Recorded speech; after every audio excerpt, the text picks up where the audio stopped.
Hi, this is Jesse. I'm going to show you how to get started developing PhoneGap apps for Windows Phone. First up, you need to go to PhoneGap.com. You can find these instructions there under Getting Started, Windows Phone.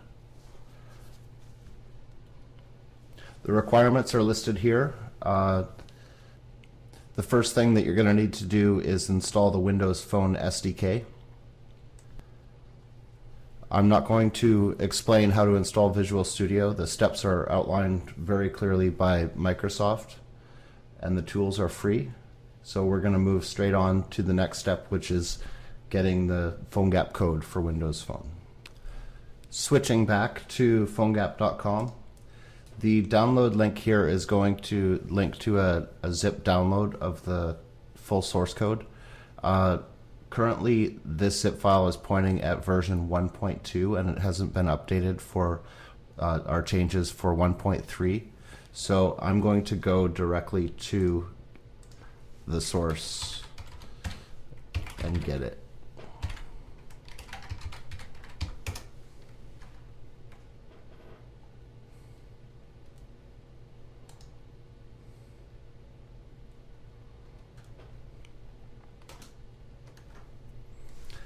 Here's the repo at callback/callback Windows Phone on github.com, and it's recently been tagged 1.3, so we can download this zip file here.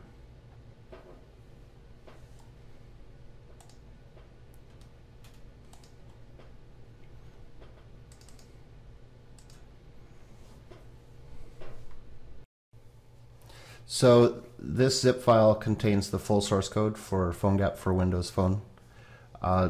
Since this is a getting started guide, I'm just going to show you how to get started with the PhoneGap starter.zip file. This is a template for Visual Studio, and all you really need to do is drop this into your documents. The full path is Documents Visual Studio 2010 templates/project templates.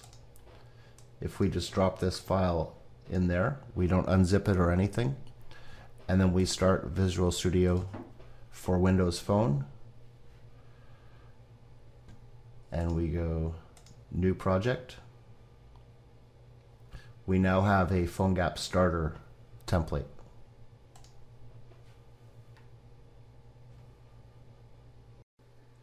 So out of the box, we get a working PhoneGap application. It has a www folder, as you would expect, just like all the other devices. Inside there you'll find index.html. Index.html includes PhoneGap 1.3 JS, which is also part of the project. And we have a little getting started code here. So if we just run this in the emulator,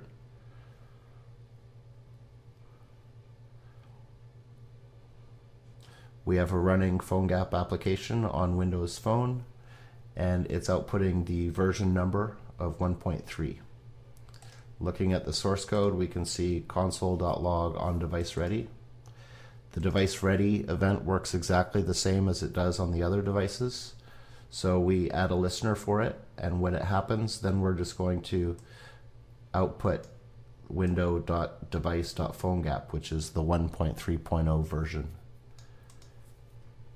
If we want to do our typical phone gapping, we can just go navigator.notification,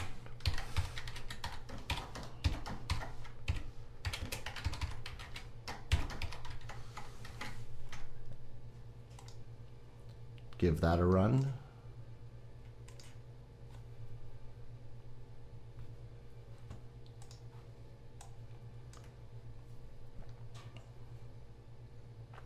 And we can see a Windows Phone styled alert box.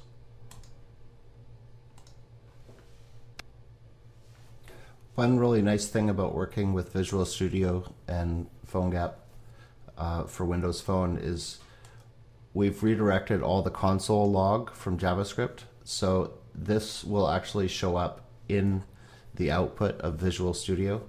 So if you need to check that something is being called correctly, you can actually see it right here in the output of Visual Studio. So this is a huge help for developers.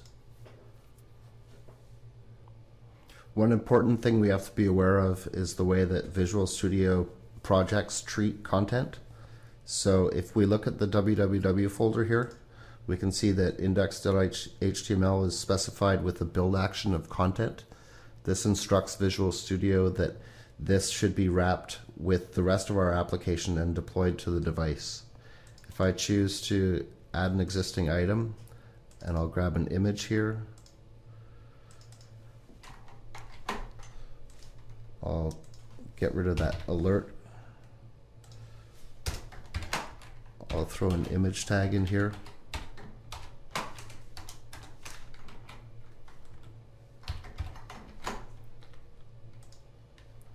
And I'll run this on the emulator.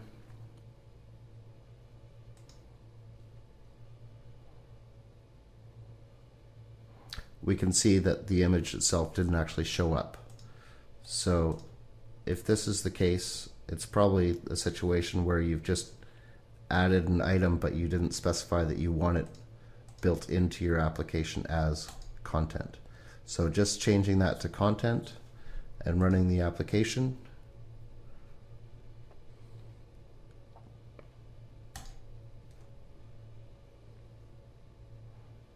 And there's our image.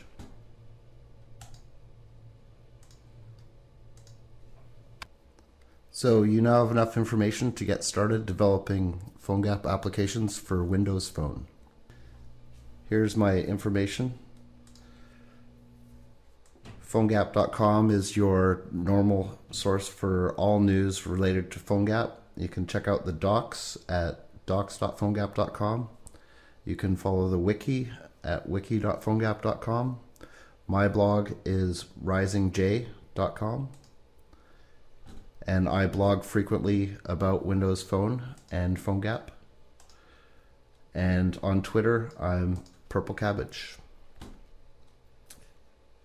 Cheers.